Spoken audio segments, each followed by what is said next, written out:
Staring into the void, finding courage when facing life's big questions.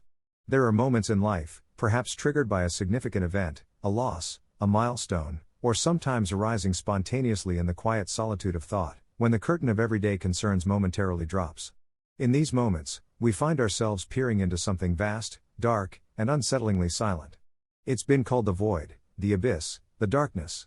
It represents the confrontation with the limits of our understanding, the awareness of our finitude, the unsettling possibility of ultimate meaninglessness, the weight of our freedom, and the sheer indifference of a vast cosmos to our fleeting human dramas. Staring into this void means grappling with life's big questions. Why are we here? What is the purpose, if any, of our existence? What happens when we die? How should we live in the face of uncertainty and inevitable death? Does anything we do ultimately matter? These aren't trivial inquiries, they probe the very foundations of our being and our place in the universe. They are the questions that have haunted philosophers, theologians, artists, and thoughtful individuals across millennia. Yet, despite their fundamental nature, there's a powerful, deeply ingrained human tendency to avoid staring into the void, to shy away from these profound questions. Why? Because it's profoundly uncomfortable.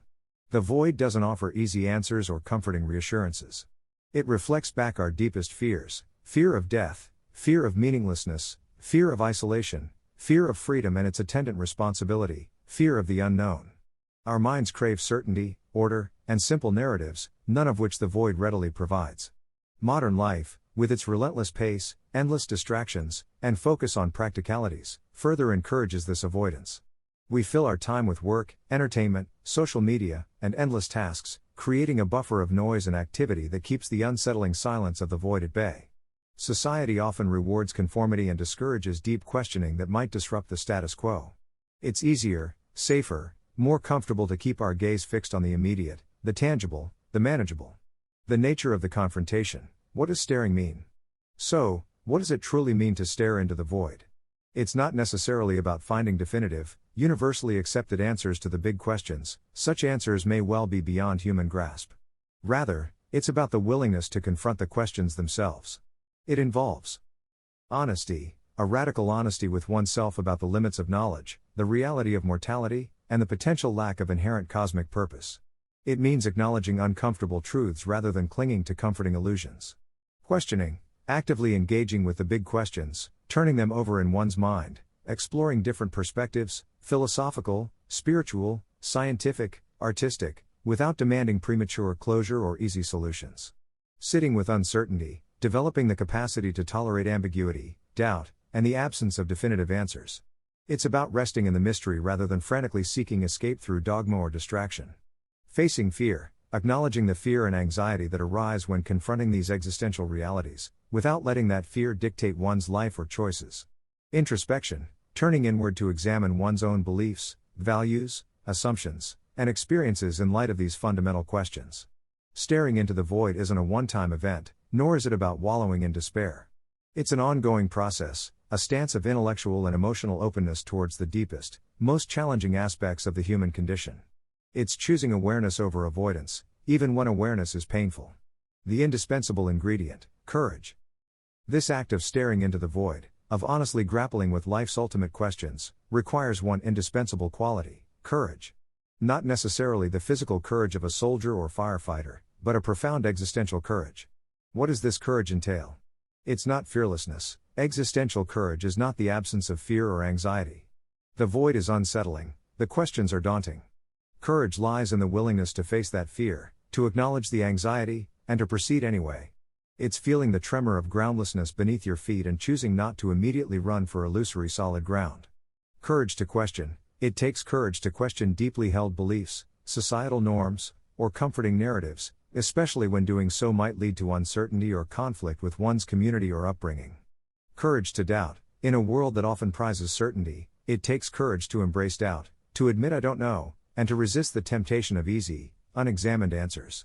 Courage to be authentic. It requires courage to live in alignment with one's own chosen values and understanding, even if they differ from the mainstream, and even if doing so involves facing disapproval or misunderstanding. It's the courage to write your own life story, even without a guaranteed happy ending. Courage to live without guarantees. Perhaps most fundamentally, it's the courage to live a meaningful life, make commitments, love, create, and act purposefully despite the lack of ultimate guarantees about meaning, permanence, or cosmic significance. It's the courage to build your house on potentially shaky ground because that is the only ground available. Without this courage, the void remains perpetually terrifying, a place to be avoided at all costs. With courage, it can become something else entirely, a challenging landscape, yes, but one that can be navigated, explored, and even found to hold unexpected insights and strengths. Forging the shield, cultivating existential courage. If courage is the key, how do we cultivate it? Existential courage isn't necessarily an innate trait but a capacity that can be developed and strengthened through conscious effort and practice. Here are some ways to forge this inner shield. Practice self-awareness, understanding our own patterns of avoidance, our specific fears, and the comforting illusions we cling to is the first step.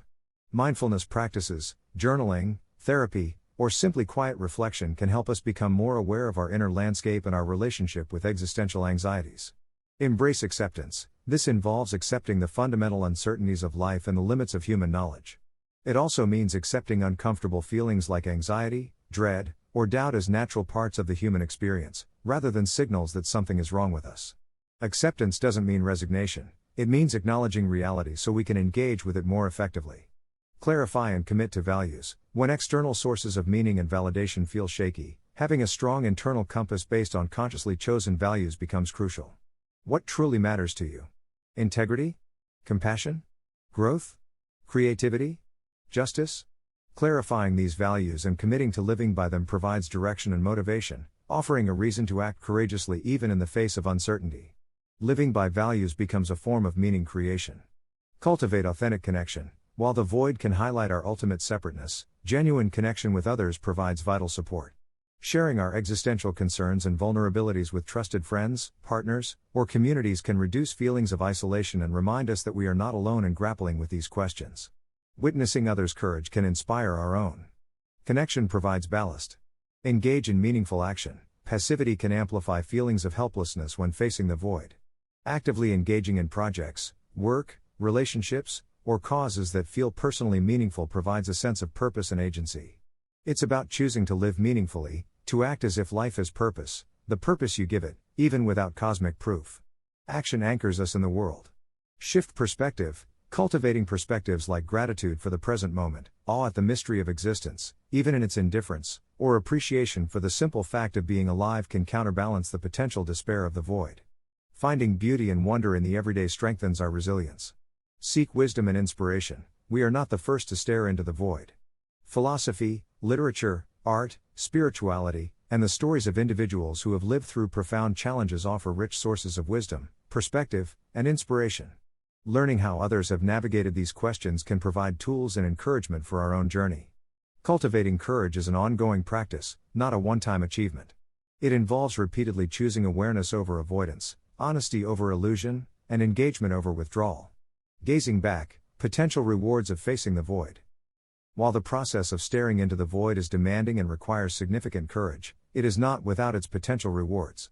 Confronting life's biggest questions and the unsettling truths of existence can lead to profound positive transformations. Greater authenticity. By stripping away illusions and societal pressures, this confrontation pushes us to discover and live in alignment with our true selves and genuinely chosen values. We become the authors of our lives in a more conscious way. Deeper, more resilient meaning. While inherent cosmic meaning may be elusive, the process of grappling with meaninglessness often leads to the creation or discovery of a personal sense of meaning that feels more robust and earned precisely because it has withstood existential scrutiny. Enhanced appreciation for life. Confronting finitude and the fragility of existence often leads to a heightened appreciation for the present moment, for relationships, for beauty, and for the simple gift of being alive. We stop taking life for granted. Increased freedom. Facing our fears and questioning limiting beliefs can liberate us from fear-based decision-making, societal conditioning, and the need for external validation. We gain the freedom to define success and happiness on our own terms. Profound resilience. Navigating the anxiety and uncertainty associated with the void builds inner strength. Having faced fundamental fears, we often become better equipped to handle life's more ordinary challenges with greater perspective and equanimity. More authentic connections. Acknowledging our shared human condition, our shared vulnerability, finitude, and search for meaning, can foster deeper empathy and lead to more honest, meaningful relationships, free from pretense. A sense of aliveness. Engaging directly with the core questions of existence, however challenging, can make us feel more fully alive, more engaged with the depth and mystery of our own being, compared to living a life of superficiality and avoidance. An ongoing stance, living courageously. Staring into the void is not about finding final answers that eliminate all doubt or discomfort. It's about developing the courage to live with the questions, with the uncertainty, with the awareness of our fragile place in the cosmos. It's about choosing to engage with the fullness of the human experience, including its most challenging and unsettling aspects. This courage is not a fixed state but an ongoing stance, a way of orienting ourselves towards life. It's the willingness, day after day, page after page, to look honestly, question deeply, choose deliberately, and live fully, even when the silence of the void echoes back. It is this courage that allows us to transform the potentially terrifying encounter with life's ultimate questions into a catalyst for authenticity, meaning, and a profound appreciation for the precious, fleeting gift of existence itself. The void may remain, but with courage, we learn to navigate its edges, finding our own light within the darkness.